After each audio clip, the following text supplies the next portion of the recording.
Llegó el saqueo. 27 de febrero, por 40 comenzó la batalla del saqueo y a Venezuela movió. Saludos hombres y mujeres de nuestra América rebelde, bienvenidos al Ajicero. Estamos agregando el debate en esta segunda edición, estamos emocionados por seguir contribuyendo en esa perspectiva de problematizar diversos aspectos de la vida política y de la vida de nuestro país y de nuestros pueblos en lucha a nivel general. Estamos llegando gracias a Radio Guarura TV y a través de la red de emisoras comunitarias cuyas ondas se extienden a lo largo de nuestros pueblos, de nuestros barrios, de nuestros caseríos. Soy Carlos Alberto Novela en compañía de Miguel Denis y la producción de Satia Rengifo. Buenos días, buenas tardes o buenas noches, según sea la hora. Hoy vamos a tocar el tema del poder popular versus la burocracia. Vamos a tocar el tema que se ha venido discutiendo desde el comienzo del proceso, pero en el que hoy ya vemos consecuencias palpables, consecuencias políticas, consecuencias económicas, consecuencias hasta electorales. La cuestión entre la dirección y los dirigidos, la cuestión de cómo es eso del mandar obedeciendo, quién manda, quién obedece, cómo se manifiesta el poder popular dentro del poder real del Estado y finalmente esa contradicción entre lo que es la dirección, lo que podemos llamar la burocracia y el poder emanado de las organizaciones del pueblo, el poder emanado de las comunas, de los consejos comunales, de los consejos de trabajadores, de los sindicatos, de las comunas campesinas, de los pescadores, de los trabajadores, de las mujeres y de todo el pueblo organizado. Cierto, Miguel, vamos a abordar esa contradicción burocracia-poder popular como parte de una totalidad de nuestra sociedad, en diversos aspectos que se expresan desde lo económico, en las fábricas, en los intentos o en los esfuerzos por ese planteamiento y por esa propuesta concreta de la clase trabajadora del control obrero, desde una perspectiva política, organización territorial, como es la construcción de comunas, uno de los llamados fundamentales del presidente y el comandante Chávez es la construcción, la consolidación de la comuna como espacio para una nueva vida y también de una perspectiva electoral. Vemos reacciones en estas últimas designaciones a dedo de parte de la dirigencia del Estado y la dirigencia del Partido Socialista Unido de Venezuela. Por ahí hubo unas manifestaciones en Barlovento respectivo a mil militantes del PSUV que renunciaron. Creo que Sí. tiene una información al respecto. En Barlovento, en diversas áreas del estado Miranda, renuncias masivas de militantes del partido. Yo rescato una intervención de Celedonio Martínez, dirigente del Partido Socialista Unido de Venezuela, era jefe de patrulla, uno de esos dirigentes que renunció en Barlovento. Voy a citar textualmente: somos fieles al legado del comandante Chávez y él nos enseñó que la voluntad del pueblo se respeta. Ningún partido está por encima de la voluntad del pueblo. Estas palabras recogen, sin lugar a dudas, una inquietud que está en la calle, que está en el seno del pueblo. Me parece importante que esas renuncias que ha habido de los militantes del PSUV se haya desarrollado dentro de un ámbito de crítica y no de apaciguamiento, no de simplemente descontento individual, sino se haya manifestado en las calles, se ha manifestado en comunicados, en pronunciamientos y se haya desarrollado y bueno, creando un clima interesante en donde el poder popular ya se refleja una contradicción clara con lo que ha sido la designación de candidatos a alcaldes a nivel nacional por la dirección del PSUV, contradiciendo a los liderazgos populares que están legitimados por sus bases. Sí, es el poder popular que se posiciona como poder y que toma los principios fundadores de este proceso político. Y que se expresa, digamos, de manera superficial en el tema electoral. Pero de ahí sale toda la discusión sobre ya en el problema económico, el problema de la producción, el problema de las comunas, el problema político, ya concretamente. Una de las cosas allí también, de esas cosas que recogemos en la discusión diaria, en la calle, en la discusión diaria, en cualquier espacio donde nosotros nos desenvolvemos, es esa identificación de cómo venimos de una era, o este proceso surge de una era donde la mano invisible del mercado era la que determinaba absolutamente toda nuestra vida y privaba al pueblo de sus derechos fundamentales. Y ahora, de manera jocosa, pero también con la seriedad que amerita esa caracterización, es el dedo invisible del Estado. Entonces, es lo que queremos debatir el día de hoy. Para eso tenemos un panel de primerísimo nivel, Miguel. Pero antes vamos a escuchar una dramatización para introducir y reflejar un poco el tema que vamos a discutir el día de hoy. Camaradas revolucionarios del Partido Socialista Unido de Venezuela, El 8 de diciembre se abre una nueva batalla donde se definirá la revolución bolivariana liderizada por el espíritu del comandante supremo Hugo Chávez Frías. Es importante la lealtad al proyecto político del comandante supremo. La vanguardia esclarecida que direcciona el partido ha colocado los mejores cuadros para dar la batalla frente a la derecha fascista y proimperialista. Traicionar la unidad de los patriotas es traicionar a Chávez. Por la patria, unidad, lucha, batalla y victoria. La patria nos necesita, la deslealtad es traición. Es el momento de elevar lo más alto lo que es la voluntad del camarada siempre recordado Hugo Rafael Chávez Frías. Él nos enseñó lo que era tirar la primera piedra, a tomar las calles, carajo, a la protesta, a la huelga. No podemos permitir la imposición de un partido que se pasa por encima de la voluntad, no tanto de las patrullas, sino los jefes elegidos por parroquia, sino también elegidos los voceros de los consejos comunales que se organizaron para elegir a cada uno de los alcaldes, que ahora el PSUV ha decidido imponer los que quieres para las candidaturas del 8 de diciembre. Nosotros elevamos la consigna: alcalde puesto, alcalde de puesto, alcalde impuesto, alcalde de puesto. Que el mundo va a cambiar, nos dicen. Que cuando votemos nos escucharán. Si en cambio no votáis, nos dicen, los del otro lado nos aplastarán y así se quedarán, nos dicen, con las manos libres para hacer su plan. Malditas elecciones, decimos, si la voz rebelde se domesticó. Malditas elecciones, decimos, quieren el gobierno y nosotros no. Comenzamos con la pregunta. Empezamos con el compañero Silvestre Montilla del Frente Cultural de Izquierda, estudiante de Filosofía de la UCB. Bueno, sí, un saludo a todos. Gracias por la invitación a este espacio, con muy buenos amigos y compañeros que compartimos y tenemos diferentes matices en la concepción táctica, pero que compartimos ciertamente la estrategia que conseguimos en muchísimos espacios de lucha. Referente a la pregunta de las candidaturas, ciertamente creo que ha sido un importante debate que se ha venido dando en relación a toda la militancia del proceso revolucionario. Creo que no es propia o que no es exclusiva, mejor dicho, de este proceso electoral, sino que ha venido siendo un debate permanente y que pasa por un tema sustantivo, que es la democracia dentro de los espacios de decisión o dentro del espacio organizativo, que en este caso lo representa el partido, y cómo se expresan las bases en relación a esto. Ciertamente nosotros compartimos las inquietudes que se han venido teniendo diversos sectores dentro de la población en relación a estas candidaturas, en relación a la expresión, por ejemplo, la figuración de personalidades de la farándula, que inquieta o llama la atención. O sea, qué propuesta o qué visión o cómo se enmarca estas candidaturas en relación al proyecto socialista, y en relación también a cómo, por ejemplo, en alcaldías como la del municipio Sucre, que sabemos que es un municipio bastante combativo, que hoy resiste al fascismo, que es un municipio con bastantes particularidades, con presencia incluso de fuerzas paramilitares, donde los compañeros de nuestra militancia revolucionaria tiene unas condiciones ahí especiales. Nosotros nos preguntamos qué pasó con estos líderes comunitarios, estos luchadores sociales, que vienen dando una importante lucha cotidiana, sistemática y sostenida en estos espacios, y bueno, que aquí, más allá de entrar sobre las cualidades revolucionarias o no del compañero que salió electo o que con su nombre fue propuesto, uno se pregunta, más allá de cuestionar este nombre, que también es sobre la existencia de estos compañeros y de qué tan de consenso pudiesen ser estas candidaturas. Uno se preguntaría también sobre el método. Creo que esta discusión permitiría dar sobre el método, cuáles son los métodos de decisión, y creo que el debate sustantivo de fondo es la necesidad de un instrumento orgánico y sus métodos de funcionamiento.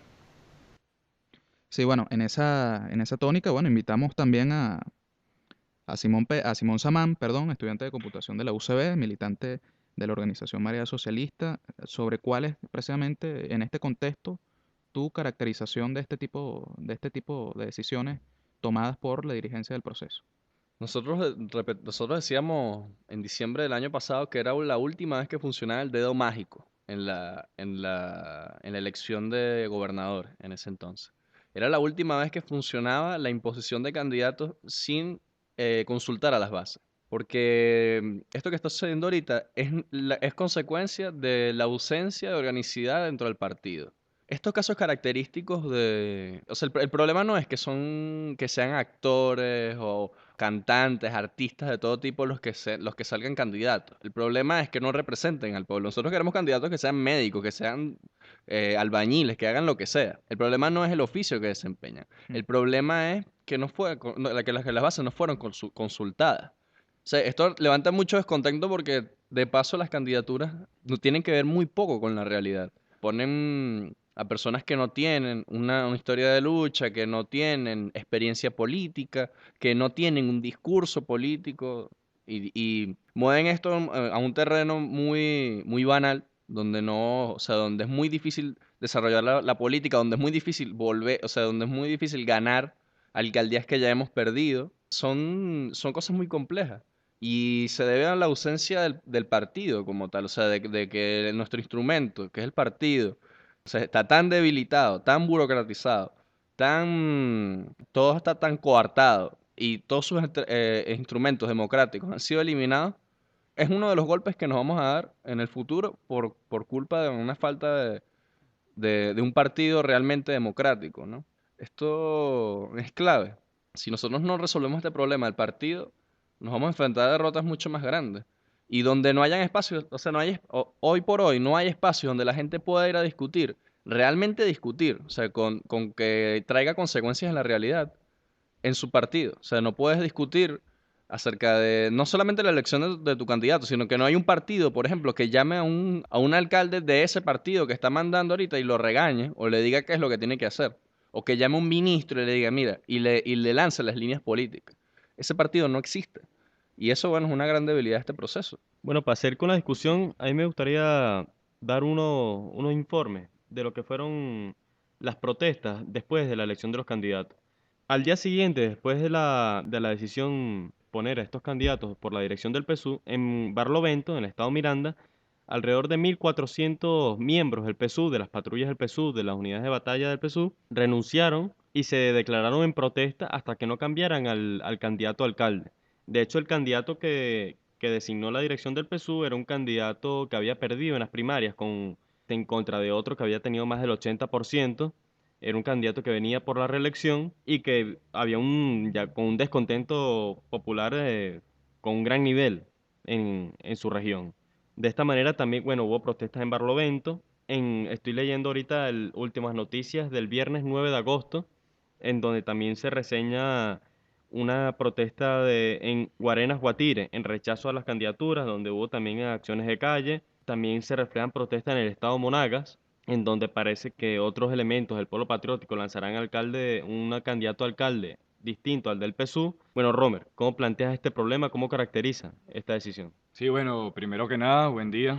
Saludando el espacio y saludando a los compañeros que me están acompañando el día de hoy en esta importante discusión para nutrir el debate y para nutrir esa discusión que nos permita consolidar un discurso que lleve esa energía y que logre satisfacer esa necesidad que tenemos como militantes de la revolución bolivariana y como militantes de un proyecto socialista para construir una patria mejor y para construir una mejor Venezuela, ¿no? Allí un poco escuchando lo que dicen los compañeros, escuchando los planteamientos que estás realizando, Miguel, con respecto a las noticias, las diferentes manifestaciones, yo creo que estamos frente a un momento clave y decisivo en el cual están en claro combate una vieja lógica del Estado representativo y una nueva dinámica política que desde el poder popular, desde las bases populares, se está impulsando, ¿no? Yo creo que, al igual que los compañeros, existe un problema que es en la toma de decisiones por parte del organismo central. El compañero mencionaba que había una ausencia de organicidad en el partido de la Revolución Bolivariana,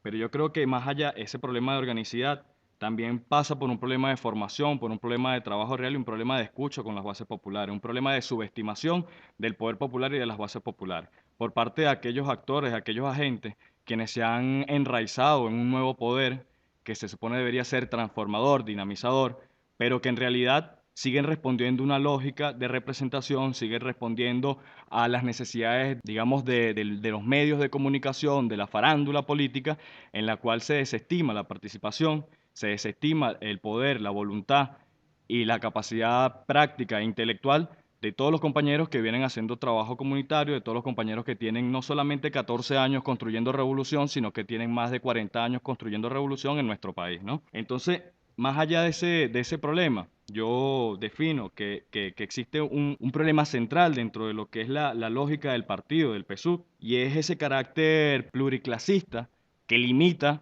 la posibilidad de creación de un socialismo en nuestro país. Ahora bien, vemos estas diversas manifestaciones del poder popular, tenemos que preguntar es cuál va a ser el juicio, la crítica, porque es muy común y ha sido muy común durante todos estos años de revolución que la crítica ha sido duramente rechazada, duramente vilipendiada, excluida, y simplemente con el epíteto de antirrevolucionario, de antichavista, se han querido limitar los procesos de desarrollo del poder popular y de la organización comunal por parte de las bases de nuestra sociedad, ¿no?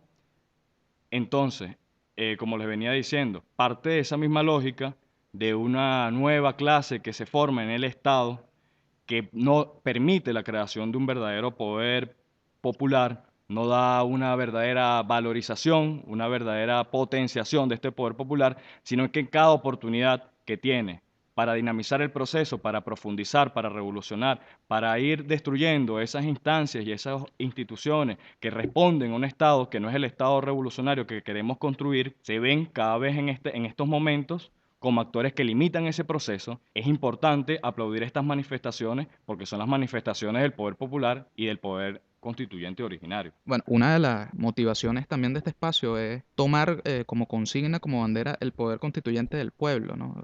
Retomando ese espíritu constituyente originario de este proceso político, en todos esos, el año 99, el año 98, donde se dio de manera intensa en el seno, en cada uno de los espacios de nuestro país, ese debate constituyente y cuyo hijo de ese o producto de ese debate se establece como bandera el tema de la participación protagónica del pueblo como bandera fundamental de este proceso político. Ahora, mi pregunta va dirigida luego de ese proceso constituyente y cada una de las dinámicas que este proceso ha atravesado, golpes de Estado, confrontación con el imperialismo, sabotaje económico y otra serie de errores propios dentro de la dirigencia y dentro del proceso, dentro de las filas del proceso a nivel general. Mi pregunta va a Silvestre. ¿Tú consideras que cómo estamos en el tema de la superación de la representatividad? ¿Hasta qué punto hemos roto la representatividad? Bueno, ciertamente creo que se han asomado varios elementos sustantivos. Para responder a tu pregunta y después ir con un argumento que venía pensando, creo que todavía, o sea, el viejo Estado, ese colapsado, el viejo Estado burocrático y burgués que tenía como su expresión o eso en su estructura como método la representatividad, creo que sería injusto decir que permanece intacto, pues, pero que todavía resiste a morir y en algunos casos estos han sido negados a morir por algunos funcionarios que ejercen el poder desde este, ¿no?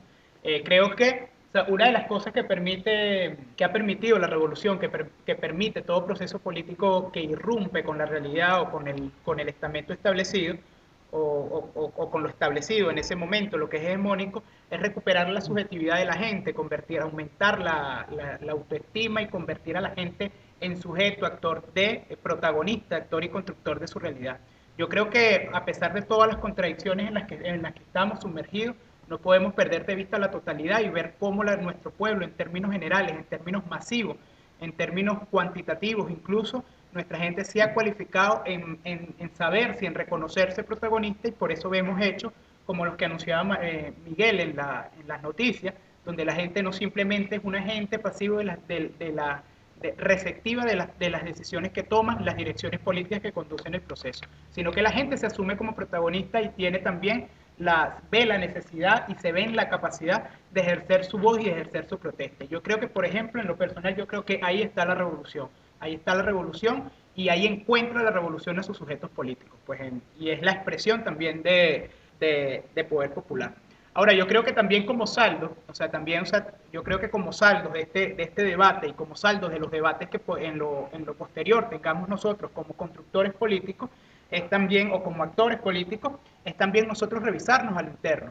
O sea, porque creo que una de las cosas que ha hecho la modernidad en el modo de la construcción política de la modernidad y que ha heredado también la posmodernidad, estamos en la expectativa o que somos contemplativos en términos de Feuerbach, por ejemplo, y que no incidimos, pues, y que no estamos en la realidad y simplemente como que le evaluamos desde el otro, le evaluamos desde el frente, o sea, sabiendo que nosotros también somos parte.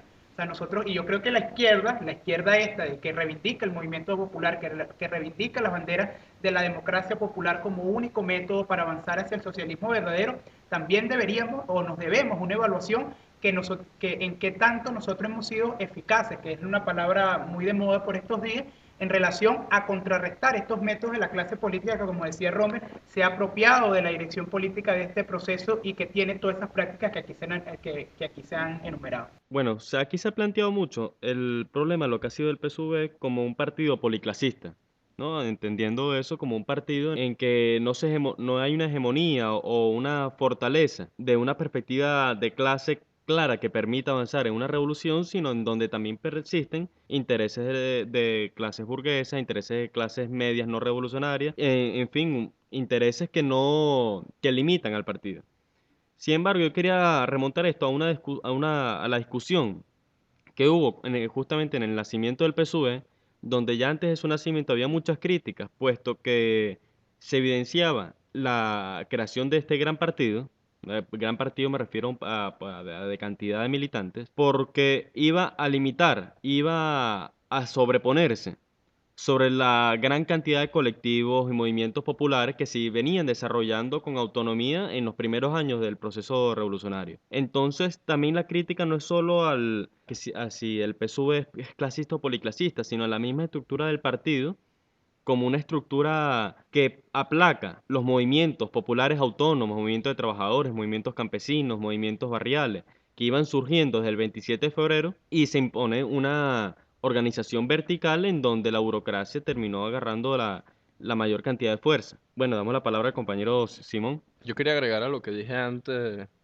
sea, que también tenemos un problema muy grande de que se crearon o se pretendió hablar de primaria para los alcaldes con un sistema, o sea, que era un sistema que prácticamente saltaba las primarias. O sea, en ese caso de Barlovento está muy claro. O sea, como una persona que había ganado las primarias con un porcentaje grande, fue desoyendo a la propia militancia de Barlovento, se puso otro alcalde por un problema, o sea, por problemas de intereses burocráticos. O sea, nosotros tenemos que entender que la crisis, o sea, que es grave que la derecha tenga un discurso más democrático que nosotros, que la derecha tenga un discurso de primaria y que nosotros, o sea, que tenga un discurso de primaria realmente democrática y que nosotros no tengamos eso y que permitamos que nos pase lo que nos está pasando. Que en la ausencia de un partido, o sea, que nosotros permitamos que, o sea, ahorita estamos pagando los errores del pasado, de no haber luchado, o sea, por la conformación o por la conformación de un partido realmente democrático, porque la gente que esté en las direcciones del partido, en cada una de las direcciones, sea electa por la gente.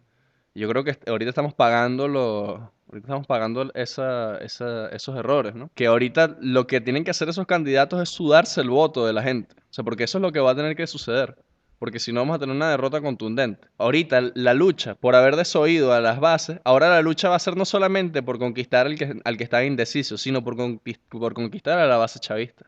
Porque la base chavista va a estar es sumamente dubitante en votar o no a estos candidatos impuestos, que no tienen un programa, que sea la gente quien le imponga el programa al partido, quien le imponga al candidato cómo va a mandar, qué obras va a hacer, qué es o sea, cómo se va a gobernar. Porque tampoco hemos trascendido como a la manera de gobernar antigua. O sea, tenemos alcaldes, gobernadores, ¿cómo mandan? Por lo menos en el gobierno de calle. Si hay gobierno de calle, ¿cómo es que la calle manda?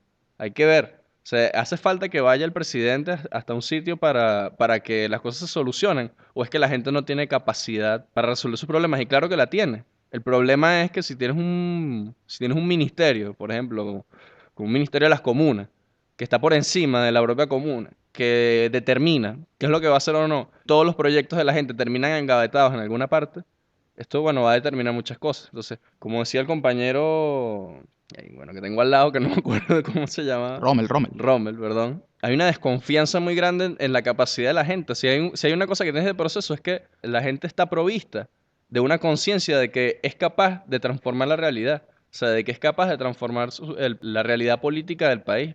De que pudieron poner un presidente, que pudieron rescatarlo de un golpe, que pudieron levantarse de un paro sabotaje, que han sobrevenido los ataques de la derecha imperialista. O sea, es posible. Entonces, ¿por qué se niega esa capacidad que tiene el pueblo? Esto también determina un cambio en la política. Determina un cambio o sea, determina para quién está gobernando una clase política. O sea, hablando de la burocracia. ¿Para quién está gobernando la burocracia? ¿Está gobernando para el pueblo? ¿Está gobernando para las empresas? ¿Está poniendo gobernadores y alcaldes que son cercanos a intereses económicos? ¿O va a poner alcaldes que son cercanos a los intereses del pueblo? Bueno, yo continúo con esa pregunta de Simón, para el compañero Rommel, precisamente. ¿Para quién está gobernando esta burocracia? Es una pregunta difícil, pero me gustaría antes que eso volver a retomar la pregunta que había hecho Miguel. Luego, posteriormente, puedo darte una respuesta. Con respecto al partido, ¿no? Ahí hay evidencia que es un problema un problema teórico, ¿no? Un problema de concepción teórica y un problema también de realidad política, sin querer ser eh, abanderado de la realpolitik ni nada de eso, pero es verdad y hay unas condiciones políticas reales en las cuales se hacía necesario fortalecer un organismo que permitiera aglutinar la mayoría del pueblo para organizarlo y para conquistar el poder en todos los espacios e inclusive defenderse ante la arremetida de la derecha y ante la arremetida de los poderes imperiales, ¿no? En ese sentido, y me gustaría expresar que si bien hay un partido, vuelvo y insisto, el problema es de formación en el partido, porque si bien nos hemos reconocido como agentes transformadores, dinamizadores de la sociedad, ¿cuál es el discurso que lleva a cabo el Partido de la Revolución?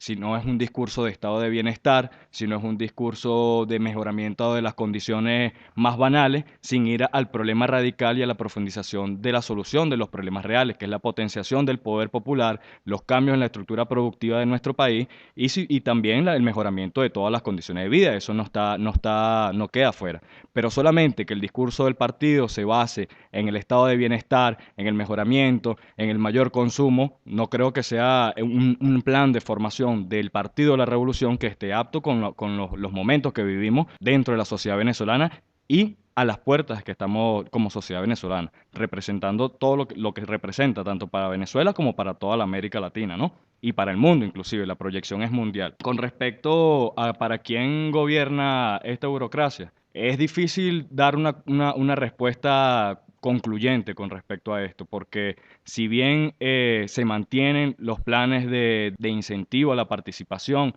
y a la organización del pueblo, es evidente cómo una dirigencia política que está en el Estado ha pactado y se ha congraciado con una burguesía nacional que no cambia su carácter de apátrida, que no cambia su carácter de rentista y que no está en correspondencia con lo que sería un plan de desarrollo socialista ni con el plan de desarrollo de la nación, ¿no? Digo que es complejo el problema porque si bien existe una dirección del partido y existe una dirección del Estado, dentro del Estado también existen otras fuerzas que chocan, otras fuerzas que confluyen ahí y que hay una lucha de clases, digamos, interna dentro del mismo Estado revolucionario. ¿Cuál es la problemática? Que la mayoría de los cargos de dirección dentro del Estado no se encuentran al mando, no se encuentran en esos espacios, la gran mayoría de los sectores más revolucionarios, sino que vemos constantemente cómo hay sectores, digamos, llamémoslos reformistas, llamémoslos, como lo llama el pueblo, la derecha endógena, que limita constantemente procesos de dinamización del cambio social, procesos de transformación y de la construcción del socialismo. Bueno, nosotros también queríamos dar un concepto de burocracia, ya que para poner en claro la discusión, ya que esto se presta a muchas confusiones, de si burocracia es quien trabaja en el Estado o es un servidor público. Bueno, para centralizar de la forma en cómo estamos tratando este término, es el grupo o una especie, casi una clase social que a través del capital, del uso del capital público y de los cargos de poder que administra, se ejerce como una clase dominante o como una clase que frena y limita un proceso revolucionario que tiene unos intereses de consolidación del Estado burgués, ya que esa es la base de su poder, entonces empieza a tener un interés en pro de la preservación de ese Estado, y eso evidentemente choca ya con las iniciativas de poder popular que han nacido en este proceso. Manejando en este sentido el desarrollo del debate, queríamos también introducir el tema económico y lo que ha sido la discusión sobre un nuevo modelo de producción, sobre lo que se ha llamado el modelo de producción social o un modelo de producción popular, en donde se introduzca la participación de los trabajadores, lo que ha sido el control obrero, lo que ha sido los consejos de trabajadores autónomos en la producción económica, en la producción del país. Este tema ha causado últimamente otra vez una discusión álgida en lo que ha pasado en lo que es las empresas dianas, en donde una empresa que estaba, digamos, en un control obrero limitado, pero existente al interior de la fábrica, controlaban evidentemente la producción, los trabajadores, se le pone un gerente que los trabajadores no quieren, y esto genera conflictos en donde, bueno, hay protestas, expulsan a esa nueva gerencia, incluso una gerencia vinculada con la familia Mendoza. El gerente que quieren poner se llamaba David Mendoza, y de esta manera, bueno, entonces se plantea la discusión ya económica, ya que lo electoral, digamos, es un problema superficial, pero detrás de eso hay problemas ya políticos, problemas económicos, problemas sociales, de esta diferencia entre dirigentes y dirigidos, ¿no? O de entre burocracia o poder popular, como lo habíamos dicho antes. Bueno, damos entonces el pase al compañero Silvestre Montilla. Bueno, sí, yo decía al inicio que, bueno, que esta era una gente muy querida, con la que sin embargo teníamos diferentes matices y concepciones de ver en lo táctico la realidad, a la hora de caracterizar la realidad. Yo me voy a permitir, antes de responder esa pregunta, esa última intervención que hiciste, diferir un poco en relación a varios puntos que se han tocado aquí, en relación primero a lo que decía el compañero Simón Samán, en relación a que la oposición es más democrática que las fuerzas internas nuestras, ¿no? O las fuerzas que controlan hoy la revolución. Yo me atrevo a diferir completamente de eso, y eso me lleva a un tema que es los métodos. Los métodos no pueden ser universales ni son buenos en sí mismos, sino que estos están en un contexto y están transversalizados de acuerdo a sus intereses, ¿no? Que la oposición haya hecho primaria no la hace precisamente democrático, y habría incluso que estudiar las condiciones en las que se realizaron esas primarias, incluso donde los candidatos donde hubo denuncias de candidatos que no pudieron inscribirse porque costaba cualquier cantidad de millones de bolívares fuertes el solo hecho de poder inscribirse, y donde sabemos que se imponen las maquinarias y donde se imponen los intereses empresariales. Las primarias ni las elecciones, así como la democracia, son métodos buenos o bondadosos en sí mismos, sino que hay que buscarlos en contexto e interés, ¿no? En relación a lo que dice, difiero también en lo que se dice a la categoría esta de burocracia. Yo he venido revisando y pensando justamente que esto es una categoría que nosotros debiésemos estudiar muchísimo más a fondo, crear nosotros una caracterización muy propia, evidentemente sin desconocer todos los aportes que se ha hecho de la teoría política clásica, desde los clásicos que han teorizado acerca de los métodos de izquierda y del socialismo, pero que nosotros debiésemos innovar un poco en relación a cómo caracterizamos las contradicciones que hoy se están dando a lo interno del chavismo, a lo interno de las fuerzas que hoy se mueven dentro de la revolución, y precisamente esto lo de burocracia. Yo creo que, difiero aunque coincido con elementos con los que ha dado Miguel, desde la teoría política más clásica, la burocracia remite a todo aquel funcionariado que administra el Estado, ¿no? Entonces, sí, cuando decimos burocracia va desde la secretaria hasta el ministro, pero además que no creo que pueda entenderse la burocracia en pleno como una clase. O sea, también desde la sección, pudiésemos tener adaptación, incluso contextualización. Yo creo que el término burocracia es un término que se atribuye a los sectores precisamente más críticos de esa experiencia que significó el socialismo real, que precisamente sí fue una burocracia a partir de aquellos que administraban el Estado, y con toda esa caracterización que dio el compañero Miguel, empezaron a ejercer y hasta constituirse como una clase, hasta hacerse dueños de los medios de producción. Pero que para mí es una categoría que es exclusiva de la experiencia de la Europa del Este y del socialismo real. Yo creo que, por ejemplo, aquí la contradicción, y como decía el compañero Romer, que caracterizaba muy bien y que no pudiésemos analizar el Estado, las fuerzas que se mueven hoy dentro de la dirección política, la lucha de clases. Nosotros sí creemos en la lucha de clases y creemos que el Estado no escapa de esta lucha de clases, y que las fuerzas que hoy se mueven no son precisamente en la identidad en tanto burócrata, es decir, la del alcalde de Mantecal con un alto dirigente aquí de la Asamblea Nacional que actúen de una misma manera, no es a partir de la identidad que tienen en tanto burócratas ellos y reconocidos en el ejercicio de la administración pública del Estado, sino precisamente una concepción política que para nosotros es el reformismo. Y creemos que es el reformismo porque tampoco pudiésemos idealizar que la contradicción principal aquí es entre burocracia y base, porque también vemos elementos profundamente reaccionarios dentro de las bases. Dentro de los consejos comunales vemos el reformismo reaccionario que impide que son prácticas reproducidas en su microespacio en las mismas contradicciones que hoy tiene la gente de la dirigencia política, esta que criticamos. Repito, el Estado no es homogéneo, hay fuerzas revolucionarias que hoy se mueven en el Estado, habría que analizar la correlación de fuerzas en lo que decía el compañero Robert, y para cerrar quiero decir nada más esto, por ejemplo, para mí tampoco el partido es malo en sí mismo, o la propuesta o el método del partido, nosotros creemos en la organización como un mecanismo eficiente de lucha y creemos que es necesario un instrumento orgánico de la militancia organizada, y que esta en el deber ser, en lo prescriptivo, no debería estar en contradicción con los movimientos sociales que evidentemente son la fuerza y son el motor de cualquier proceso revolucionario, pero que el partido también es una fuerza impulsora de esto. Bueno, aquí se ha alborotado o se ha agudizado más esta discusión. Es importante, o qué interesante, ¿no? Que salgan estas diversas posturas de parte de militantes de la juventud de este proceso que estamos viviendo, ¿no? Y que somos hijos precisamente de este momento histórico. Bueno, ahí te hizo la pregunta Silvestre, Simón, ¿qué tienes que responder? ¿Cómo tú caracterizas a la burocracia? ¿Crees que es la contradicción fundamental? ¿Qué otros conceptos o qué otras definiciones pueden aplicarse? A mí también me parece también importante el tema de Diana, lo voy a dejar al final de mi intervención.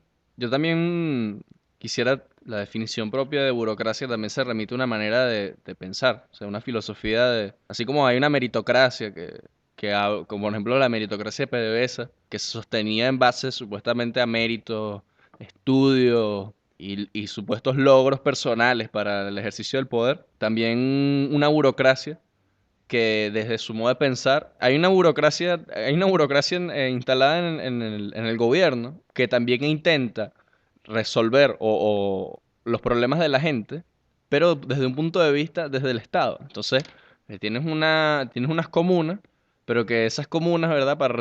O sea, para darle o intentar dar respuesta a ese problema, creas una dirección dentro de tu organismo para bajarle recursos o administrar los proyectos de la comuna. Y lo que debería ser una solución en un principio termina siendo un cuello de botella para la solución de los problemas. No, yo no dije que la oposición sea más democrática que nosotros, porque eso sí que es una gran mentira. Es verdad todo lo que dijo el compañero Silvestre, de que, o sea, de que era profundamente antidemocrática la manera en la que se movía, pero yo me refería era al discurso. O sea, ¿en qué momento permitimos que el discurso de la derecha sonara más democrático que el de nosotros?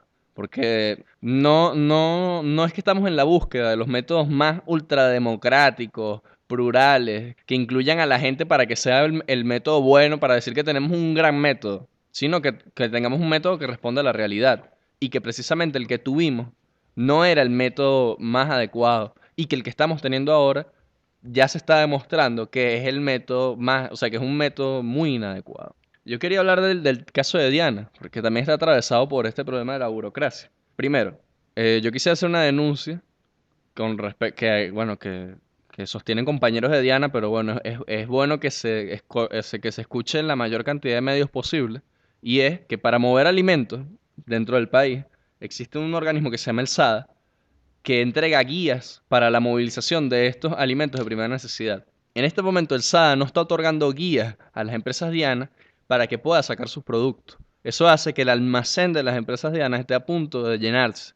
Si ese almacén se llena, se va a parar la producción de la empresa. Y esto es justamente lo que están jugando estos sectores burocráticos. Se siguen entregando guías, pero se siguen entregando guías solamente a estados limítrofes. Y esto, o sea, nos hace pensar, nos hace tener la pequeña sospecha de que hay sectores del contrabando de extracción que tienen sus intereses metidos en este problema. Y que por eso por eso es que esas guías SADA no se han suspendido para esos estados. Por otra parte, o sea, aparece una gran coincidencia que después de haber tenido una reunión o un acercamiento con las empresas Polar, que son digamos, la contraparte privada de Diana, en lo que se refiere a la producción de aceite y productos derivados del aceite, parece, o sea, me parece una gran coincidencia que después de haber tenido un acercamiento con ellos, se ataca una de las empresas, una de las pocas empresas, hay que decirlo así, de control obrero que ha tenido, o sea, que ha tenido este proceso, que se sostiene por sí misma, que es un éxito, que es un logro, que aumentó la producción después del control obrero, que mejoró sus condiciones, la condición de sus trabajadores, que se organizó más. O sea, todo tiene sus matices. Pero digamos que es una de las naves o sea, de nuestro primer cañón con lo que se refiere al control obrero.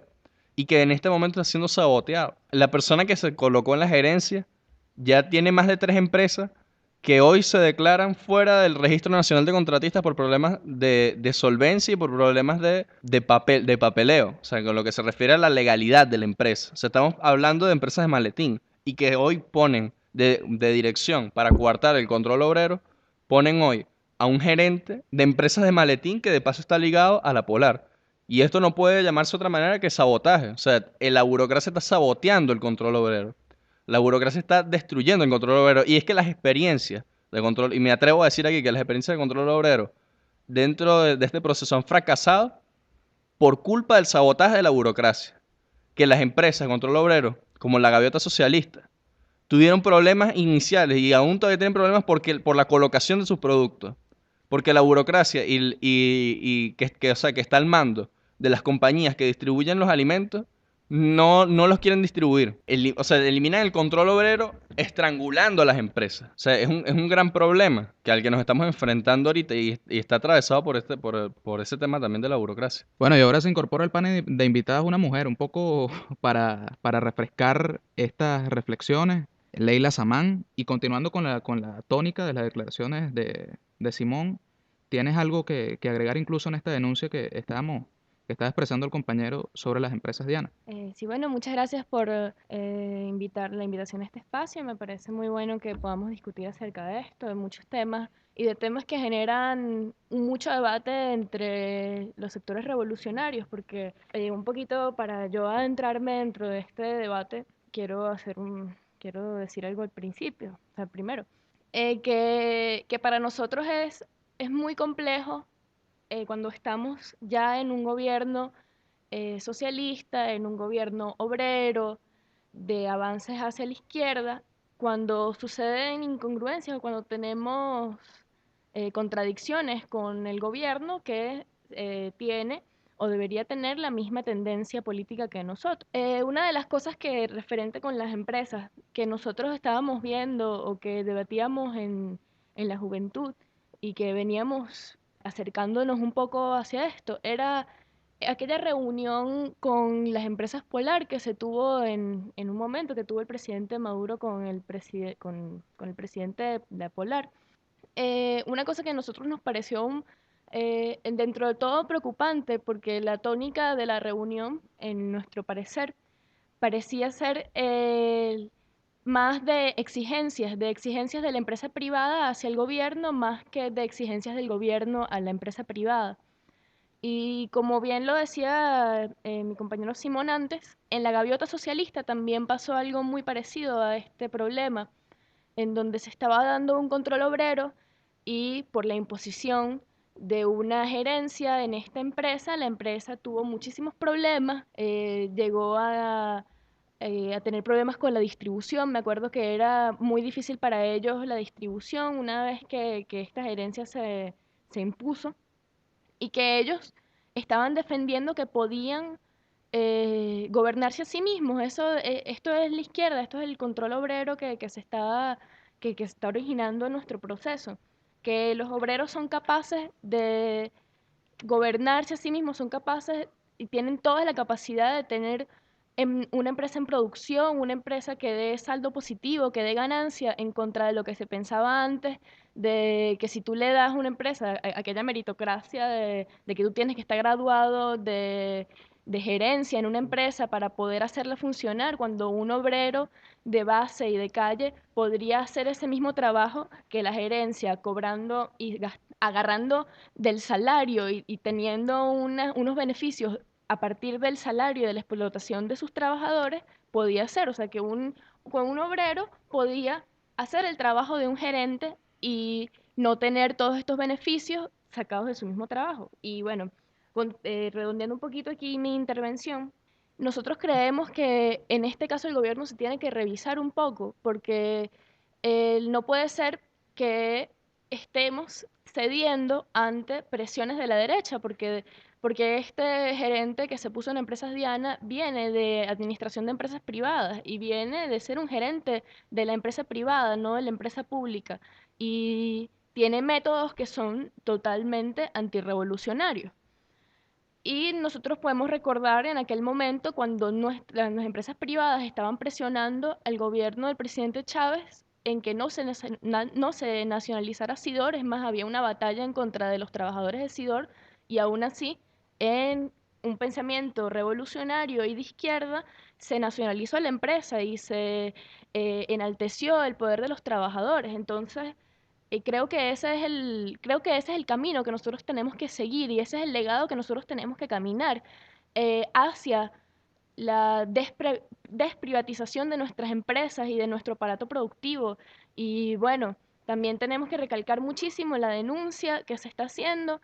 Aquí hay personas que es la derecha endógena o que son, no sé, las quintas columnas o como se les llamen, que no son las personas que hacen la crítica constructiva, sino las personas que realmente desde dentro de la revolución dañan y quieren atrasar el proceso o estancarlo. Bueno, se está haciendo esto con los permisos SADA de Diana, evitando que ellos puedan distribuir y puedan producir más o menos en vías a que la empresa quiebre. Bueno, recordemos para complementar esta denuncia que acabo de recibir una información de que el día de ayer trabajadores de la empresa Diana, voceros del Consejo de Trabajadores, estaban recluidos en la sede del SEBIN de Carabobo, de Valencia, y en donde, bueno, se les está poniendo bajo arresto y bueno, esta denuncia está corriendo ahorita por el sitio web Aporrea para que esté abierto a ser público. Seguimos con el compañero Romer. Sí, bueno, es importante el debate que han introducido los compañeros y está en la lógica de toda nuestra discusión del día de hoy, ¿no? Que es el problema de qué socialismo estamos construyendo y cuál es la sociedad socialista que queremos construir. Una en la cual en el discurso hablemos de control obrero, de participación, de activación, de control de los medios de producción y que en la práctica no esté compaginando con este discurso, ¿no? Yo quería expresar aquí, ¿no? Y recalcando lo que decía la compañera, de que un obrero podría hacer muy bien el trabajo de un gerente, y es verdad, ¿por qué no? Porque este obrero no solamente sería la dirección, sino que sería una dirección colectiva de este espacio en la cual estuvieran incluidos todos los compañeros y la responsabilidad no caería sobre este obrero. Es decir, que el carácter de la meritocracia, que es una mitocracia, no justifica esa imposición de una dirección y una gerencia. Frente a esto, también tenemos que preguntarnos en qué medida nosotros, como revolucionarios y como Estado revolucionario, estamos esgrimiendo y estamos llevando a cabo un discurso liberal también, ¿no? Porque hablamos de eficacia, hablamos de rendimiento, cuando sabemos que esto está entrampado dentro de la lógica del capitalismo y la lógica liberal de la máxima ganancia, sin una real distribución y un real cambio en las relaciones de producción y las relaciones de nuestra sociedad, ¿no? Entonces tenemos que ver cómo salimos de esa trampa del discurso en la cual nosotros mismos nos encontramos inmersos, ¿no? Yo quería aquí hacer referencia a un documento que fue elaborado por Ernesto Che Guevara, el Che, que hablaba contra el burocratismo, ¿no? Él expresaba que existían tres problemas que eran fundamentales para atacar este burocratismo, ¿no? Que era la dinámica interna, como lo denominaba, que se refería a la formación de los cuadros que se encuentran dentro de los cargos de dirección y dentro de los cargos de la burocracia, la organización y la planificación, una planificación efectiva. Si bien es cierto, no podemos negar que es necesario un espacio centralizador que pueda informar y pueda dinamizar y pueda solucionar los problemas y pueda coordinar todas estas empresas en relación a las necesidades productivas de nuestro país, no hay que negar que este organismo de central no puede sofocar ni puede socavar todas las experiencias de organización de poder, de organización de las empresas, de control de los obreros, ¿no? Porque si no, realmente, ¿qué curso estamos llevando a cabo? No por el discurso de la eficacia ni el discurso del máximo rendimiento de nuestras empresas, tenemos que seguir reproduciendo las lógicas del capital y la lógica del pensamiento liberal. Eso se ve, por ejemplo, en que un gerente sea designado un gerente, ¿verdad? Que viene de las empresas privadas, de esas empresas que hablan de máximo rendimiento, de máxima producción, de máxima efectividad, pero que realmente están es con el propósito de seguir manteniendo las relaciones dentro del proceso productivo y sofocar y limitar, como bien decía, la organización obrera y el control obrero, ¿no? Que es parte fundamental de la transformación hacia una sociedad socialista.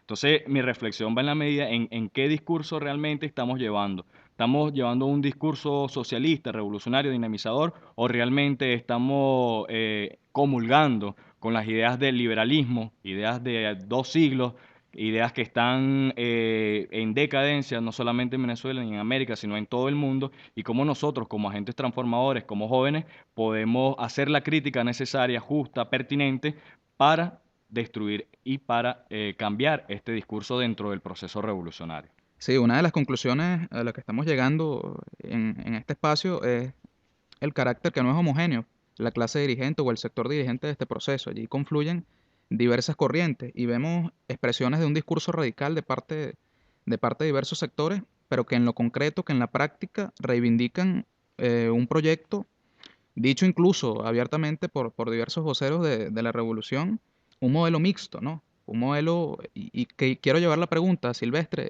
en ese sentido, un modelo que reconoce que primero, bueno, plantea la necesidad de un Estado que dirija la economía, de un Estado que genere condiciones para la inversión, de un Estado que garantice la satisfacción de las necesidades fundamentales de la población, pero mezclado también con la presencia de la inversión del capital privado y la intención, bueno, de consolidar una burguesía, digo entre comillas, bueno, patriótica, nacionalista, que invierta en nuestro país. Entonces, en ese sentido, es posible, bajo esa lógica, bajo ese discurso y bajo esa práctica de la dirigencia, construir aquí en Venezuela un socialismo mixto, un socialismo con empresarios, como se ha venido impulsando. ¿Es posible el socialismo construirlo con el capital privado? Yo lo que creo primero, o sea, en lo personal y en lo sujeto, y pidiendo disculpas por apelar a la primera persona, en tanto sujeto y en tanto a la organización en la que milito, nosotros nos reivindicamos comunistas y creemos que eso no es posible. O sea, estamos radicalmente en contra de ello. Otra cosa sería, o sea, tampoco creemos en el etapismo, creemos que el etapismo ha hecho muchísimo daño en otras latitudes donde se ha intentado como mecanismo o como vía, como especie de alcabala por la que hay que necesariamente que pasar antes de llegar a la construcción del socialismo. Nosotros creemos en el socialismo, o sea, que habría que también teorizar a ver qué concebimos nosotros por socialismo, evitar las polisemias, así como pasó con el burocratismo, y construir una democracia popular. Ahora, o sea, en una especie de historia nosotros pudiésemos decir que este proceso ha sido bastante ecléctico, más allá de la voluntad o de lo que quisiéramos que fuera. O sea, nosotros decir, o sea, que quisiéramos que esto fuera una revolución de los obreros y de los campesinos, sería lo ideal, sería lo necesario, pero realmente esas no son las condiciones que tenemos ni las que hemos tenido, que pasaría por incluso definir cuál es el sujeto histórico que nosotros hemos tenido a lo largo de todo este proceso, en un país que nunca vivió una industrialización, un país monoproductor, y que también desde ese arrastre, desde esa gran marea de pueblo que se fue configurando a partir de la figura del presidente Chávez, a partir de los hechos del 27 de febrero, posterior al 4 de febrero, o sea que ecléctico, y aquí conseguimos desde cristianos evangélicos con la revolución, pasando por sexo diverso, gente que está a favor, en contra del aborto, profesionales, técnicos, campesinos, incluso esa aberración que se ha llamado empresario socialista. Ahora, habría que ver con cuántas fuerzas nosotros contamos, o sea que creo que también es un gran reto de nosotros como izquierda, de construir un instrumento. Ya vemos que una de las lecciones que pudiésemos aprender, más allá de lo fenomenológico, en palabras de Kant, y yéndonos a ver cuáles son las lecciones, y que ha sido precisamente que todos los instrumentos que han pretendido agrupar a toda esta gran fuerza que apoya la revolución, que han venido del Estado, han fracasado. Entonces, el reto es cómo nosotros como sujetos políticos, repito, no mirándonos como expectantes, sino como actores, como constructores, con menor responsabilidad que la que tiene la dirigencia política reformista, ciertamente, pero que también con responsabilidad en cada uno de los sectores en los que estamos, nos planteamos como proyecto histórico construir un instrumento que permita catalizar todas estas angustias que hay, todas estas críticas. Yo quisiera decir que primero, que nosotros hemos caído en una gran aberración como movimiento popular, y creo que es también, o sea, y repito, no idealizando a las fuerzas populares que se mueven en nuestro país, o sea, de esperar. O sea, nosotros estamos en la esperanza, incluso en la esperanza cristiana, esperando que alguien nos haga el favor. Esa categoría que se inventó por allá en el año 2006 de la transferencia del poder y que nosotros la reivindicamos y nos apropiamos tanto de ella y hoy alzamos sus banderas.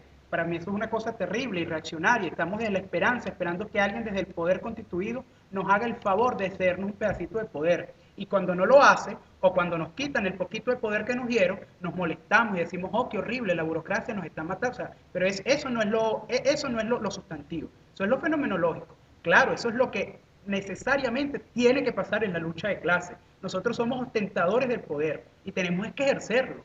Y hay que llamar a toda la fuerza de que rescaten ese espíritu constituyente en el ejercicio de ese poder. Y por supuesto que tenemos que criticar. O sea, nosotros tenemos que, es un deber histórico de nosotros, un compromiso moral y ético el ejercicio de la crítica.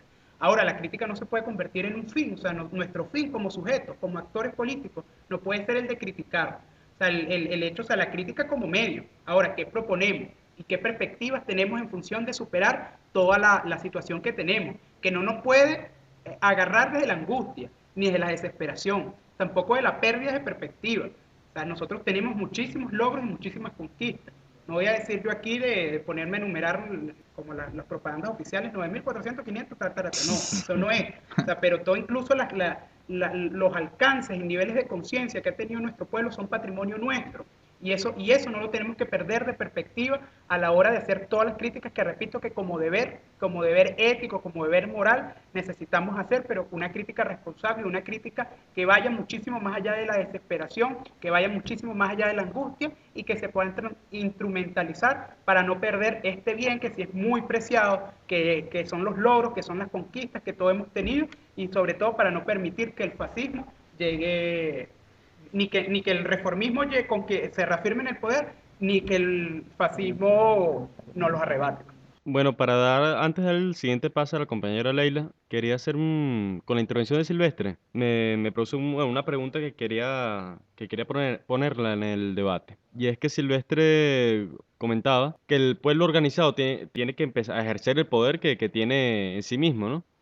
Pero entonces la pregunta es, ¿cómo, tomando el caso que estamos hablando de las empresas dianas, si los trabajadores ejercen su poder de control obrero, evidentemente eso choca intereses con el gerente impuesto, choca intereses con el ministro tal de alimentación en este caso, o el de industria. Cuando un colectivo organizado, del pueblo organizado, ejerce poder, evidentemente choca contra quien ocupa ese poder, siendo una figura del Estado, siendo una figura de la empresa privada, de la derecha, etcétera. Entonces, ahí volvemos otra vez a la contradicción, burocracia, poder popular, a la contradicción entre el poder monopolizado en el Estado y el poder de alguna manera liberado por el pueblo en su accionar colectivo y autogobernante. Entonces, bueno, esto es para seguir dándole ají al debate, yo con la compañera Leila. Creo que podemos poner un tema de discusión que nosotros entendemos por burocracia o cómo nosotros concebimos la burocracia dentro del proceso revolucionario. Yo creo que la burocracia para nosotros es aquellos actores que están dentro del Estado, que pertenecen al funcionariado público, que tienen inmensas ganancias o inmensos beneficios por el capital público, no el capital privado como la burguesía, sino el capital público, el capital que que pertenece al pueblo. Y también añadiéndole un poco a esto, no solo quien se enriquece del capital público, sino nosotros vemos como característica de la burocracia de aquí, de la Revolución Bolivariana, que se ha intentado un fenómeno que es institucionalizar la lucha, que es un debate, ¿no? Porque el pueblo bolivariano o los logros del pueblo bolivariano casi siempre han nacido todos desde la espontaneidad. Yo creo que nosotros no podemos perder el carácter espontáneo de nuestro proceso, porque el Caracazo surge de una organización, pero de una organización de base y de la espontaneidad de esa base de no tener que firmar un papel para hacer la lucha. Lo que nosotros ganamos de nuestras luchas en abril del 2002, eso también fue desde las bases y de nuestro carácter endógeno y espontáneo. Y también muchos otros logros, como haber llenado las 7 avenidas de Caracas cuando aquella marcha del 4 de octubre, antes de las elecciones presidenciales del año pasado. Yo creo que todo esto ha nacido desde la capacidad y la inmensa capacidad que tiene el pueblo bolivariano de organizarse a sí mismo. Yo creo que eso es una característica de nosotros y que es una cosa que nos ha llevado también al socialismo o a tener un gobierno de izquierda o de tener este carácter. Porque cuando uno tiene un gobierno que se supone que está apoyando a la lucha popular y que está con el pueblo e intenta ponerle un nombre, una institución, un funcionario a todo, entonces las luchas se estancan o no permiten que surja proyectos en la espontaneidad, porque en Diana surgió, y así surgió el control obrero. No fue que pusieron a un funcionario que les mandara bases desde el ministerio para que ellos hicieran el control obrero. Los mismos trabajadores lo hicieron. Entonces, cuando tú intentas ponerle un gerente a una empresa que está ya constituida por la lucha de bases o por la organización en la base, entonces la dañas, la cuartas, la asfixias. No, independientemente de que ese gerente tiene intenciones de privatizar o no, cuando tú le pones un gerente o le pones un encargado o un funcionario a una lucha que se está dando por la misma fuerza colectiva en una dirección colectiva, desvías muchas cosas. Eso también tiene que ver con cómo se maneja el sindicalismo.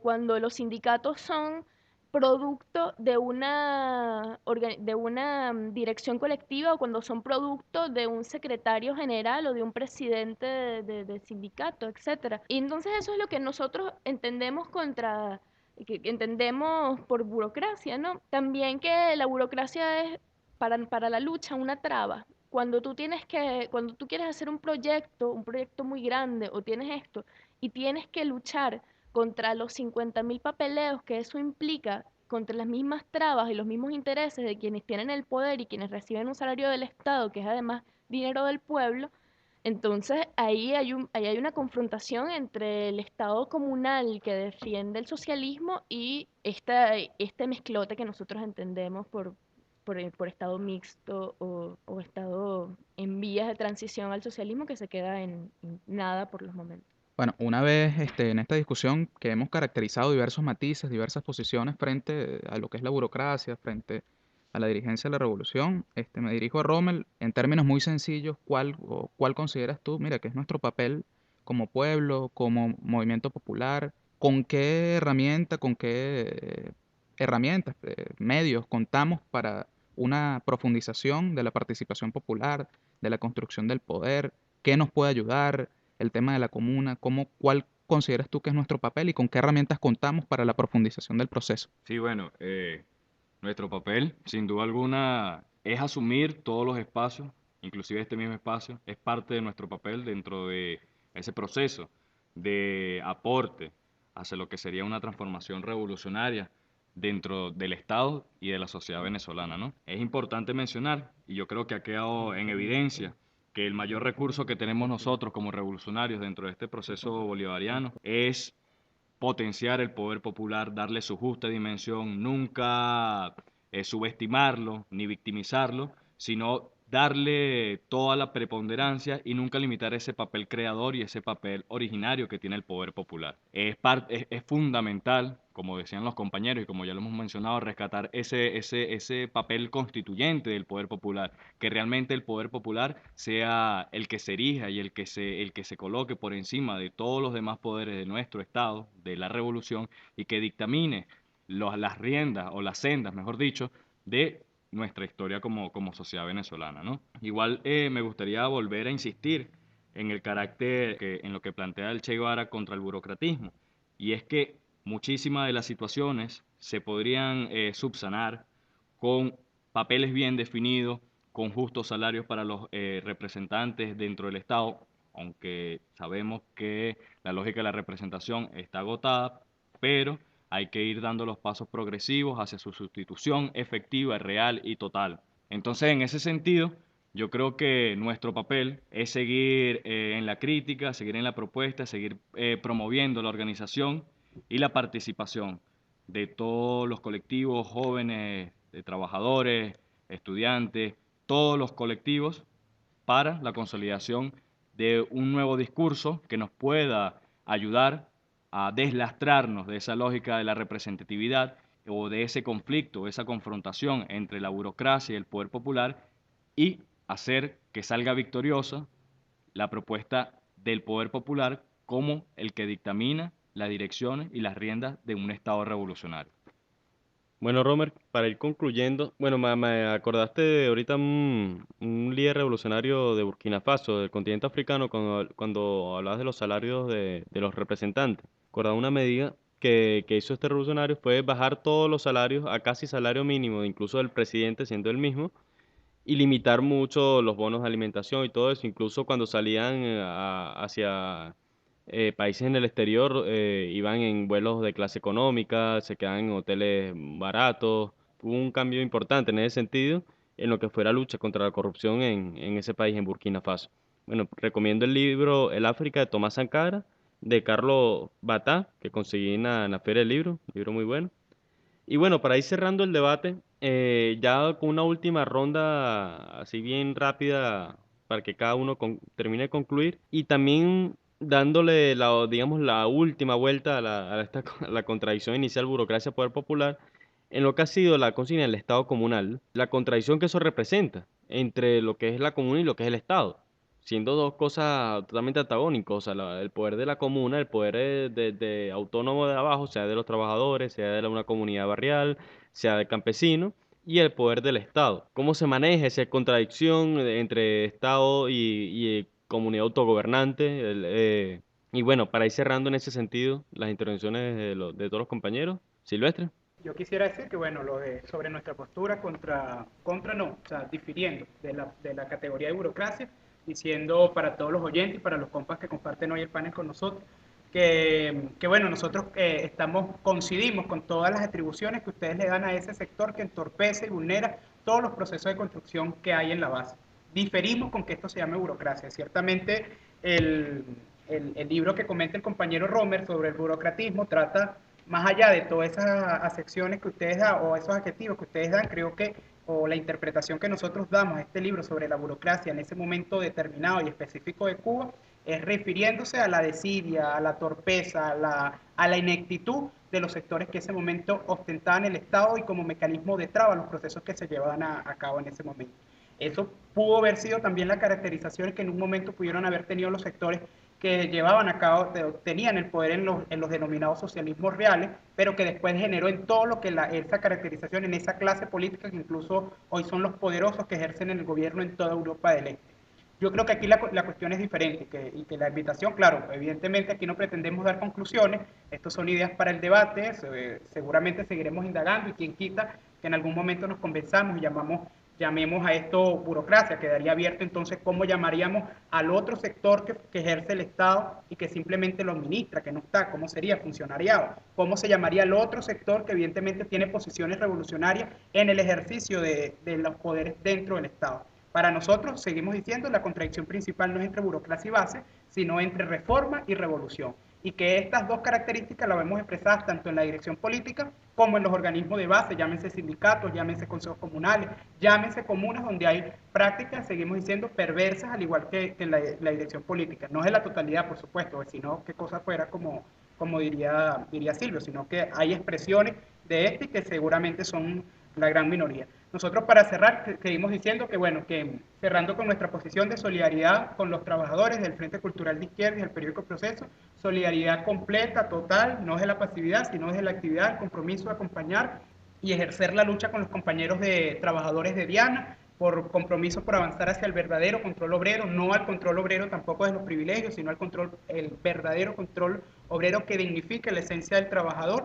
Y bueno, cerrando diciendo que bueno, que nadie dijo que iba a ser fácil, que bueno, que estamos en la lucha, en la pugna, en la contradicción, que es el motor de la revolución misma, y que bueno, que la victoria estará determinada por la relación y la correlación de fuerza y lo asertivo que seamos en la estrategia los revolucionarios y revolucionarias que hoy luchamos en Venezuela. Bueno, toma el testigo Leila, unas conclusiones y un llamado al pueblo venezolano que nos escucha.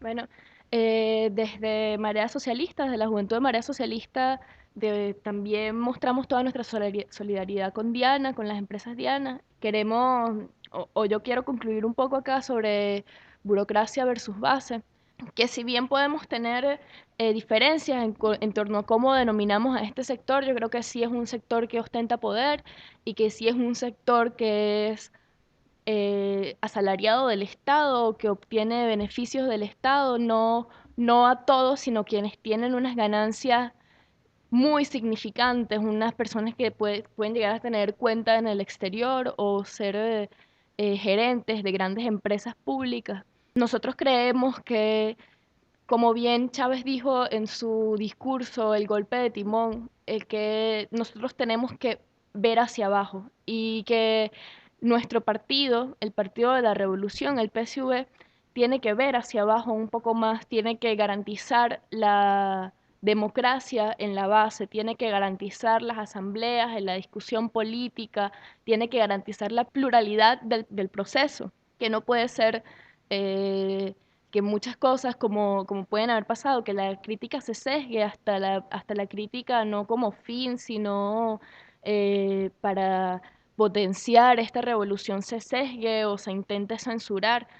Nosotros creemos que para que la base tenga una incidencia sobre el Estado, tiene sin duda que organizarse. Nosotros no estamos idealizando a la base del proceso, sino que tiene que organizarse, se tiene que construir, ya que el PSV ha fallado en repetidas ocasiones, se tiene que construir un partido revolucionario que sea consecuente con las bases, que las cosas se elijan y se escojan en constante asamblea, en constante discusión, y que tenemos que retomar la idea de una dirección colectiva del proceso. Creo que eso es lo que puede y lo que va a fortalecer la revolución y nuestra transición al socialismo, y que la base tenga incidencia, que se retome la constituyente, que se retome el poder constituyente, una constituyente de la salud, de la juventud, de los trabajadores. Nosotros todavía estamos esperando por la ley de universidades, nosotros todavía estamos, no estamos esperando, tenemos que organizarnos para dar la lucha, para lograr las constituyentes necesarias y lograr que en el proceso exista una dirección colectiva en el Estado que pueda fortalecer, y que en algún momento nosotros podamos eliminar el ministerio de las comunas y hacer que las comunas se manejen a sí mismas, y así no necesitar aquella burocracia de concejal, alcalde, gobernador, ministro, etcétera, sino que sean el mismo pueblo que se gobierna a sí mismo. Bueno, viene Romer y finaliza Simón. Para concluir, no puedo ignorar la situación con respecto a los trabajadores y todos los compañeros que están en una situación de lucha. Sin más, tenemos que solidarizarnos con estos compañeros, que igual como mencionan nuestros compañeros, solidarizarnos activamente, y no solamente con estos compañeros de Industrias Diana, sino con todos aquellos militantes de la revolución, con todas aquellas personas de nuestro pueblo que se han visto limitadas por el poder de un Estado que no responde a un proceso revolucionario en el cual estamos incluidos, y a todos aquellos compañeros que desean alzar su voz y hacer una crítica para la transformación y para el mejoramiento de la revolución bolivariana, ¿no? En conclusión, con respecto a nuestra discusión, me parece que ha sido bastante nutritiva y que debemos seguir en esa dinámica de discusión, de confrontación, de propuesta, sin quedarnos en una espera eterna, en una espera infinita, sino tomando día a día las acciones, las prácticas que nos permitan realizar transformación en cada una de las relaciones de nuestra sociedad. Queremos también, o quiero, mejor dicho, también decir que estamos en un proceso histórico importante, que es nuestra tarea y nuestra labor profundizar la creación, la formación de una nueva identidad, de una identidad de la comuna, que permita romper con esos lazos tradicionales de las estructuras político-administrativas y las estructuras político-administrativas caducas de nuestro Estado, Venezuela, y de nuestro país, para poder potenciar la formación de la comuna, de esa nueva forma de organización político-territorial, la creación de una identidad que nos permita trascender este Estado burgués y constituir un Estado revolucionario. Y respetando el tiempo ya para finalizar, visto que ya Leila habló por nosotros como Juventud de Marea Socialista, vamos a hacer un pequeño, tener una pequeña intervención con respecto a un fenómeno, o sea, que yo creo que estamos a las puertas de un fenómeno que es muy propio de países capitalistas o de los países de Europa del Este que vivieron el socialismo real, que es el fenómeno de las puertas, así como las puertas que están en los bancos, las puertas giratorias, exactamente. Bueno, estamos a las puertas de un proceso parecido, donde un gerente del Estado va y termina siendo gerente de la empresa privada y hay un reciclaje de gerentes de la empresa privada al Estado. La burocracia no es más que la otra cara del capital. La burocracia son aquellas personas que gobiernan en función a los intereses económicos de las clases más altas, a los que aprueban y ceden frente a las compañías los precios de la comida de la gente, sin importar después que la persona vaya al supermercado o vaya al abasto y vea su calidad de vida en total detrimento. Bueno, yo creo que nosotros tenemos que, o sea, más que quedarnos en la crítica, porque nosotros siempre seremos buenos para la crítica, porque nosotros siempre podremos ver desde afuera, como decía Silvestre, las cosas malas, pero la cosa es meterse ahí o sea, echarse al agua y darse los golpes, pues que nosotros tenemos que, sin dejar de denunciar, sin hacernos criminalizar, dar la lucha, organizarnos, ir a por las constituyentes en nuestro sector, ir a por las organizaciones de nuestros sindicatos, por hacer o sea, por hacer un verdadero sindicalismo que es del lado de los trabajadores y no del lado de las federaciones burocráticas. Y por el otro lado, yo quería hacer ya aprovechar este espacio para, bueno, para hacer un recordatorio. Yo creo que en los últimos días el presidente Maduro y en toda la opinión pública se ha hablado del caso de Snowden. Y yo creo que nosotros tenemos aquí nuestro Snowden latinoamericano, así como fue el Julian Assange en su momento. Nosotros tenemos nuestro Assange y nuestro Snowden latinoamericano, que es el compañero Julián Conrado, y mientras tanto, así como en la canción de La Maldición de Malinche, mientras tanto nosotros a los catires les pelamos los dientes y los recibimos en nuestra casa. A los indios de Andar la Sierra y a los compañeros combatientes de Andar la Sierra, nosotros los encerramos en sótanos a que se mueran, a que se pudran, pasando por encima de todos sus derechos. Mientras tanto, estamos liberando banqueros y estamos permitiendo ser humanitarios con personas asesinas, como es el caso de Simonovich. Y bueno, dejo eso para la reflexión. Me imagino que habrá un programa completo después para tratar este tema. Y bueno, saludando el espacio, agradeciendo a los moderadores, a la producción y a todos por invitarnos a este espacio. Bueno, gracias Simón. Seguro vendrán más programas sobre estos temas. Creo que nos quedamos cortos también. Creo que hay muchas voces, muchas experiencias por escuchar, muchas conclusiones por las que sacar, y que este sea un espacio generador, ¿no? Dentro de nuestra proyección, dentro de nuestra capacidad para llegarle al pueblo, para desplegar precisamente este debate allá en Calderas, de donde es Silvestre, allá en el 23, de donde es Rommel, que este debate se extienda. ¿De dónde son ustedes, Simón? Somos de Caracas. Bueno, de Caracas, pues de la gran Caracas, la gran comuna de Caracas en un futuro. Bueno, precisamente es eso. Muchas gracias a todos los oyentes, que se escuche este espacio en cada uno de los rincones de nuestro país, en cada uno de los espacios de nuestro pueblo en lucha. Es Radio Guarura TV, por donde estamos proyectando este espacio, El Ajicero, agregando al debate. Un programa dirigido a todos los inconformes, a todos los oprimidos, a la juventud, a los trabajadores, a los campesinos de nuestra patria y del mundo. Gracias Miguel Denis, mi otro compañero de moderación. Gracias Silvestre Montilla. Gracias a Rommel Carrascal, gracias a Leila Samán y a Simón Samán por sus intervenciones. Satia Rengifo en la producción. Nos estamos viendo en más espacios para el debate. ¡Bravo! No creyera en la locura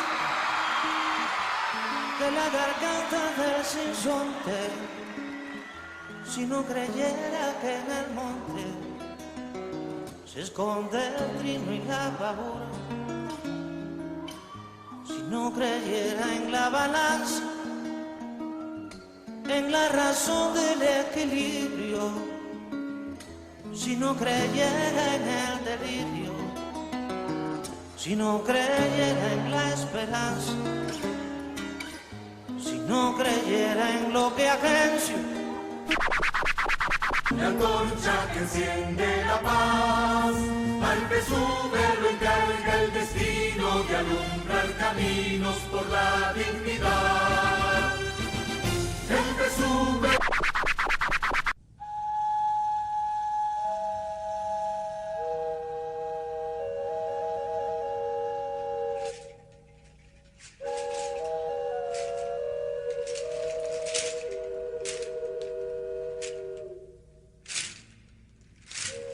Del mar los vieron llegar, mis hermanos emplumados serán los hombres barbados de la profecía esperada. Se oyó la voz del monarca de que el Dios había llegado y les abrimos la puerta. Por temor a lo ignorado, iban montados en bestias, como demonios del mal, iban con fuego en las manos y cubiertos de metal. Solo el valor de unos cuantos les opuso resistencia y al mirar correr la sangre se llenaron de vergüenza, porque los dioses ni comen ni gozan con lo robado, y cuando nos dimos cuenta ya todo estaba acabado. Y en ese error entregamos la grandeza del pasado, y en ese error nos quedamos 300 años esclavos.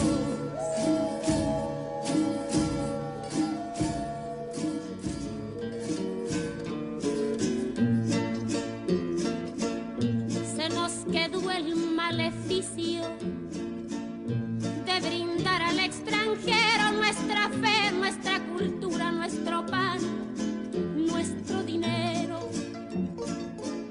y le seguimos cambiando oro por cuentas de vidrio y damos nuestras riquezas por sus espejos con brillo.